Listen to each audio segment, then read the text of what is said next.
Putain, mon Dieu. Qu'est-ce que ça fait du bien. Mais qu'est-ce que ça fait du bien de gagner sur penalty enfin une fois. Oh mon Dieu. Oh, je pense qu'on a tous perdu 3 kilos. Hein, et Dieu sait que si on était éliminé, ça aurait été d'une certaine façon mérité, pardon. Mais voilà, les gars, on est qualifié en demi-finale de l'Euro sans avoir marqué un but dans le jeu. Chapeau Dédé, la chatte succulente. Bon, on verra ce qui se passera à l'Espagne, mais peu importe ce qui se passe maintenant, je vais vous dire, la France a techniquement réussi son Euro, enfin techniquement réussi. On va dire que on ne retiendra pas le jeu, c'est sûr que c'est peut-être l'une des équipes les plus dégueulasses que j'ai vu aller aussi dans une compétition, faut le dire, hein. On est français mais faut l'admettre. Mais les gars, ce soir, voilà, la France est en demi-finale de l'Euro face à l'Espagne, hein. Et Dieu sait que ça a été compliqué ce match, hein. On va en parler et on va pas passer 50 ans sur le match, hein, parce que concrètement, les gars, si on est un peu objectif, bon, j'ai oublié de mettre les compos, j'ai oublié de le mettre, c'est pas grave, je vais le faire de tête. C'était Maignan dans les cages. Du coup, la défense comme d'hab, Koundé à droite. Koundé une paire de couilles énorme aussi, hein, malgré qu'il ait eu un match difficile à faire face à Léao. La défense centrale, Saliba, Upamecano, Théo Hernandez. Alors par contre, ouais, on est peut-être c'est la pire équipe de France que je vois offensivement pour te dire des fois, dans ce match, j'en suis venu à regretter des joueurs comme Mathieu Valbuena, comme Loïc Rémy, ouais, des joueurs comme ça, des joueurs pourtant pas fous, hein, même tu vois, je sais pas, un Nicolas Anelka, ce genre de joueur, oui, ça m'est arrivé dans ce match, j'avoue, de regretter des joueurs comme ça, alors que pourtant c'était des joueurs, on sait qu'ils avaient une efficacité limitée, tu vois, franchement, en équipe de France. Mais bordel, ça fait du bien, même un Bafété Gomis, que genre j'aurais été content de le voir ce soir, parce que franchement, les gars, le niveau de cette attaque d'équipe de France, oh mon Dieu, t'as l'impression que tu pourrais jouer pendant 3, voire 4 heures, voire 6 heures, voire 2 jours, 2 semaines, je sais pas. Tu ne marquerais jamais dans le jeu. Mais qu'est-ce que c'est maladroit devant le but. On n'a aucun joueur de finition dans ce groupe. Même Mbappé, il est nul à chier. Masque ou pas masque, j'en ai rien à branler. Si la Mad irait sur le banc, tu me mets Barcola, au moins on s'attendra à rien. Parce que je vais pas en vouloir à ce pauvre Colomuani qui est... Bon, Marcus Thuram, si je peux lui en vouloir, parce que vraiment sa performance s'en montrer encore une fois, voilà, clownesque. Mais bordel, putain, bordel de merde, c'est quand même pas eux qu'on attend le plus, c'est des joueurs comme Mbappé, comme Griezmann aussi, qui fait un Euro dégueulasse, Griezmann. Moi je le dis, tu vois, moi je suis honnête, quand vous voyez mon maillot là, que je porte le maillot bleu, d'ailleurs on joue qu'avec le maillot blanc pendant cet Euro, au final j'ai bien fait d'acheter aussi le maillot blanc. J'ai acheté le maillot bleu avec Floqué et Griezmann, mais vraiment il est pas rentabilisé pour l'instant ce flocage là, hein. Et j'adore Griezmann, ça reste une légende pour moi, une des plus grandes légendes de l'équipe de France, mais cet Euro là... Il est complètement cramé, il sert à rien Griezmann, vraiment à un moment donné quand il a ce contrat à jouer, qu'il fait pas sa passe là, à un moment donné ça va saouler. Bref, je me suis complètement retiré des compos, donc ouais, du coup Rabiot était suspendu, donc le milieu de terrain c'était Tchouaméni, Kamavinga, Kanté si je me trompe pas. Du coup Griezmann a été reconduit à droite si j'ai bien compris, ou inversement je sais plus trop comment c'était, où il était à droite, Colomuani à gauche, gros c'était Mbappé en neuf, enfin voilà, t'as compris, c'était ça à peu près l'attaque quoi. Et ben mon Dieu, qu'est-ce que ça a été compliqué. Déjà d'une part parce que ce match, on va pas se mentir les gars. Franchement quand tu vois le match par exemple Espagne-Allemagne, où d'ailleurs les Espagnols du coup se sont qualifiés face aux Allemands, les Allemands éliminés de chez eux, hein. On va pas se mentir, on joue clairement je pense la meilleure équipe de l'Euro là en demi-finale, hein. Clairement je pense que c'est eux les plus impressionnants, c'est l'Espagne. Donc là déjà qu'on a galéré contre le Portugal, là ça va être compliqué, surtout qu'on va pas se mentir, ils ont vraiment 2 attaquants de feu, 2 ailiers de feu l'Espagne avec Nico Williams et comment il s'appelle, Lamine Yamal, hein, des très jeunes joueurs, mais qu'est-ce qu'ils sont forts explosifs. Koundé il faudra qu'ils soient préparés parce que Dieu sait que Léo c'était compliqué, mais Léo on a un peu l'avantage quand même que c'est un joueur assez brouillon parfois. Dans la Digest il manque beaucoup d'efficacité. Eux non, l'Espagne c'est une équipe qui a un plan de jeu très défini, tout l'inverse du nôtre. Enfin nous aussi on a un plan de jeu défini, mais nous voilà on n'est pas une équipe de possession, de combinaison, nous on est vraiment une équipe de transition. Et Dieu sait que ce soir ça a été compliqué, hein, parce que franchement le Portugal jouait un peu de la même façon que nous, faut le dire quand même, hein.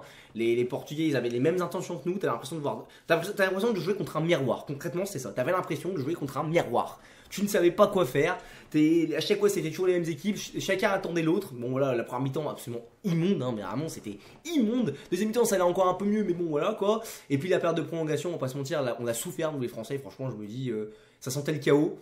Mais on a su résister, par contre c'est comme ça le gros point positif, par contre ça je le dis, défensivement par contre cette équipe de France est absolument monstrueuse. Alors franchement j'espère réellement pas que si on sort l'Espagne en combat en finale, je sais pas ce qu'on fera face à l'Espagne, on verra bien, là c'est entre les mains de Dieu du moins, enfin il faut faire confiance en Dieu, pas en les frappes de Dembélé, de Mbappé ou de Thuram, parce que sinon on est dans la merde, hein. Non c'est sans exagérer je vanne, mais vraiment ça va être très complexe face à l'Espagne, je vois même pas comment on va faire. Mais franchement Dieu sait que j'avais pas d'espoir, moi je vous avoue quand on a été poussé en prolongation, On s'est tous fait ces schémas de face à l'Argentine, de face à la Suisse, même en 2016 contre eux, justement, les Portugais. Ou d'ailleurs, je suis content, il y a une justice. Hein. Moi, je faisais partie de ceux qui étaient vraiment abattus. Je pense que la finale 2016, c'est le match qui m'a fait le plus pleurer dans ma vie, je vous dis sincèrement. Et il le Portugal en plus sur penalty avec Ronaldo, là, qui, franchement, les Portugais, soyez honnêtes, il ne sert à rien. Comme Mbappé, il a été fantomatique. Hein, bon, sauf que Mbappé, il a 26 ans. Il ne devrait pas être censé jouer comme ça, comme un vieux père. Mais bordel, qu'est-ce que c'était compliqué, hein, Ronaldo, vraiment les occasions qu'il a ratées. Alors nous aussi on a raté des grosses occasions, notamment l'occasion de Camavinga aussi. Putain, je comprends même pas comment à ce team-là vous pouvez pas cadrer des frappes. T'as l'impression que vous ne vouliez pas marquer les deux équipes. C'était compliqué. Hein. Donc ouais, franchement un match qui était assez équilibré par contre, parce que c'est vrai que c'était moche, mais il fallait dire aussi que c'était deux grosses équipes, les gars qui avaient peur et tout, qui se tournaient un peu autour. Bon voilà, ça s'est décidé sur les penalties. Malheureusement quand dans ce genre de scénario là, ça se décide souvent comme ça, quand il y a deux grosses équipes, ça se joue sur des penalties. Et bon, contrairement à l'Argentine, là, pour le coup, les gars, ça a bien tourné pour nous. Je crois que c'est la première séance de penalty qu'on gagne, nous les Français, si je me trompe pas, depuis l'Italie en 1998, quand on a été champion du monde. Si je dis pas de conneries, il faudra peut-être qu'on me le redise dans les stats, mais si ma mémoire est bonne, c'est ça, je crois. J'ai pas vécu ça, mais j'ai bien étudié mon football, ma science du football, mon histoire du football, pardon, c'est ça. Donc ça remontait, les gars, ça remontait. Hein, avant, voilà, comme je l'ai dit, il y avait l'Argentine, la Suisse. Le Portugal, bon, c'était pas les penalty, mais avant, t'avais aussi l'Italie en 2006, il n'y avait pas eu de séance de penalty entre temps. Non, franchement, ça fait quelque chose, les gars. Ça fait quelque chose d'aller de se qualifier. Je sais que ça a été difficile. Là, on est en demi-finale, je sais pas ce qui va se passer. Mais ça va être compliqué. Ça va être compliqué, je vais pas vous mentir. Ça va être très dur. Bon, le match, comme je vous dis, c'était vraiment pas passionnant. Hein. On a des équipes qui concrètement se craignaient. Ça joue en transition. Chacun a eu ses petits moments forts, moments faibles. C'était vraiment pas beau à voir jouer. Hein, on a eu la chance que voilà, en face, le Portugal ne soit pas vraiment décisif, contrairement à l'Espagne qui, je pense, le seront beaucoup plus. Hein. Même si on a eu quand même que l'Espagne, même si ce qui fait face à l'Allemagne, ça a été aussi compliqué. Hein. Là, il y aura aussi un gros adversaire. Ça va vraiment être l'explosivité de l'Espagne contre la solidité défensive de l'équipe de France. Ça va être un duel tactique très intéressant, on verra bien. Ou peut-être qu'il n'y aura pas match, peut-être qu'on va se faire tuer, je sais pas. On verra bien. En tout cas, ça sera très intéressant de voir cette confrontation. Et puis voilà, puis j'entends dehors les gars qui font du bruit. Non, franchement, les gars, je suis quand même très content malgré tout de cette qualification. Hein, voilà, encore une fois, si je dois faire des tops et des flops, concrètement, on va se le dire, hein, défensivement top, monstrueux. Kanté, toujours 50 poumons, d'ailleurs, avec Mbappé qui est sorti du coup, et je trouve que c'était une bonne chose au final qu'il sorte. Hein, je pense de faire l'entrée de Barcola. Barcola, énormément culé, mais en équipe de France, bravo mon pote. Voilà, je te le dis, tu vois, je suis lyonnais, j'aime pas Barcola, parce que voilà, je vais pas utiliser le mot, parce que vas-y, on va dire qu'on est dans la joie et tout, que voilà. Bref, mais Barcola, t'as porté tes couilles. Bravo mon grand. Même ton entrée n'a pas été si mauvaise. Bon, un peu de problème avec la finition, mais vraiment une bonne entrée. Globalement explosif et tout. Barcola, franchement, on va essayer. Faut vraiment plus mettre Thuram titulaire. Faut même plus le faire jouer du tout, Thuram. Bon, les gars, tu mets Giroud à la place, mais Thuram, c'est bon. Il a grillé trop de cartes. Même Griezmann, tu vois. Je le dis aussi maintenant. Griezmann ne doit plus jouer titulaire. Il peut limite, si tu veux, le faire rentrer en tant que voilà, super top, tout ce que tu veux. Mais Griezmann, ça ne doit plus commencer titulaire. Tu vois qu'il a pas les jambes. Tu vois qu'il est complètement crevé. Il est un peu carbo, les gars. Il a 33 ans, Griezmann. On voit que c'est compliqué. Non, franchement, un bon euro. Et puis sinon, très bonne entrée de Dembélé aussi, je le dis aussi, c'est avec Dembélé autant, il nous fait aussi péter les plombs, hein. Pareil, il fait toujours les mêmes choses, hein. Des super dribbles, des super inefficacités redoutables techniquement, mais dans le dernier geste, quand ça va être la finition en cause, c'est toujours trop mettre au-dessus, t'as l'impression qu'il joue au rugby, enfin un autre sport le mec. Mais bon, faut le dire, il a quand même bien apporté, il a quand même porté ses coups, il a bien tiré son penalty. Non, très content, les gars, franchement très content. Très content malgré tout. Mbappé, il faut aussi que j'en parle vite fait parce que Mbappé, oui, peut-être qu'il a mal, je sais. Mais en ce cas, s'il a mal ou quoi, que ça le gêne vraiment de jouer avec ça, ne joue pas. Voilà, en fait, on grille trop de cartes. Et Mbappé, on le voit aussi parce que je vous dis, on critique beaucoup Koulibaly ou Thuram ou même un Griezmann. Mais putain, Mbappé, c'est censé être le joueur de cette équipe. C'est censé être le gros joueur, le mec offensivement qui va faire mal. Mbappé, les gars, je vois pas ce qu'il apporte de plus que les deux autres. Franchement, Mbappé, il est aussi mauvais que les autres. Et pourtant, on a beaucoup plus d'attentes sur lui. Donc, c'est pas normal. Non, voilà, je suis pas content du match de Mbappé, même si bon, il est blessé, je sais, il y a peut-être ça aussi qui joue. Mais en tout cas, si c'est ça, porte tes couilles des champs, voilà, sors-le, tu vois, enfin, sors-le, ça sera peut-être mieux, et au pire, tu le fais rentrer, s'il peut faire tu le fais rentrer en cours de match, mais voilà, faut faire ça. Enfin, pour moi, pas. Et puis, c'est tout. Après, franchement, les gars, j'ai pas envie non plus de m'éterniser, après, je vais un peu me répéter, je vais après tomber sur mes mêmes mots. Les gars, très heureux de cette qualification. Première séance de penalty que je vois gagner de ma vie par l'équipe de France. Putain, qu'est-ce que ça fait du bien, mon dieu. On a peut-être enfin brisé une malédiction, tu vois. Au final, c'est pas Magic Mike qui nous a sauvés. On avait tous, voilà. D'ailleurs, Simon qui a fait un gros match aussi. Dans le match, il a fait certains arrêts décisifs aussi. Ça change aussi d'avoir, enfin, ça change. Loris aussi était décisif, mais aussi on est très serein. Franchement, on n'a pas à s'en faire avec Maignan. Même s'il a 29 ans, il peut durer encore minimum 2 grandes compétitions internationales. Non, très heureux, les gars.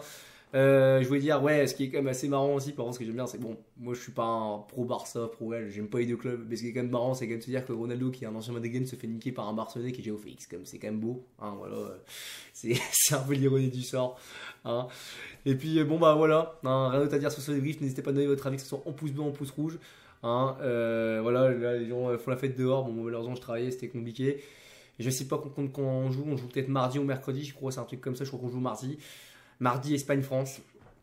Ça sera dur aussi, mais bon, qui sait, on espère voilà, peut-être aller en finale et après bah, on jouera ouais, bon, après on ne sait pas encore les deux autres demi-finalistes, donc on ne peut pas te dire encore, ça peut être beaucoup de choix, mais ouais, on a hâte de voir ce que ça va donner.